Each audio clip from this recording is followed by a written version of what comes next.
जळणार पळणार अजून जळवायचं, जळणार जळू द्या पळू द्या अजून जळवायचं।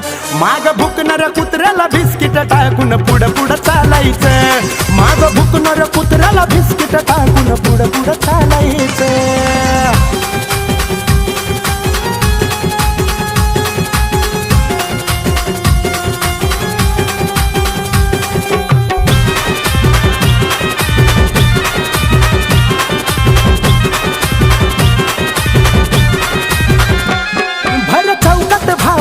मैफिली त्यांच्या रंगतात, त्या मैफिलीमध्ये रे चर्चा आपल्या चालतात। बाबा मैफिली जरी त्यांच्या असल्या ना तर चर्चा आपल्या नावाच्या चालतात। काय भर चौकात भावा मैफिली त्यांच्या रंगतात, त्यांच्या मैफिलीमध्ये या चर्चा आपल्या चालतात। अजून कसे ते जळतील असं कार्य करायचं, अजून